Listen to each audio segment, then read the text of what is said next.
Magandang araw sa atin mga kalingap. Mga kalingap, may panibagong blessings na naman ito si Dara. Pero bago po yan mga kalingap, kung bago pa lamang kayo sa channel ko, baka naman po pwedeng pa-like and subscribe my channel para lagi po kayong updated sa aking videos. At huwag din po natin kalimutan mga kalingap na pakisuportahan ang ama ng kalingap na si Val Santos Matubang at Kalingap Rob Matubang, pati na rin ang viewers at reactioners. Maraming salat po.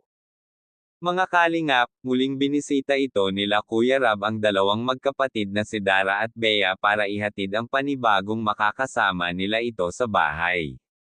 Nasorpresa ito si Dara mga kalingap dahil ang kanyang simpleng hiling ito na gusto niya magkaroon ng makakasama sa bahay ay tanyupad ito ng isa sa mga K-boys. Sino kaya ito? Binigyan siya ito ng isang tuta para may aalagaan ito si Dara at syempre maging isang bantay sa kanilang bahay balang araw kapag lumaki na ito. Kaya sobrang nagpapasalamat ito si Data dahil natupad na naman ang kanyang simple manghiling. Hindi ito akalain ni Dara na may magbibigay ito sa kanya. Kaya sabi nga ito ni Dara ay pag-isipan na niya ito kung ano ang kanyang ipangilon sa kanyang tuta. Kaya mga kalingap, nagpapasalamat ito si Dara kay Kuya Rob dahil akala daw niya ay hindi na ito babalik sila Kuya Rob na mag-vlog ito sa kanila.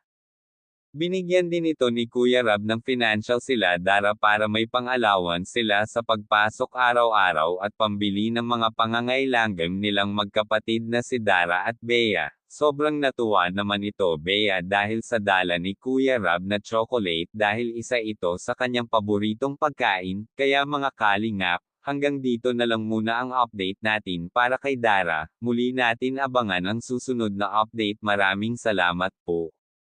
Thank you for watching and God bless us all.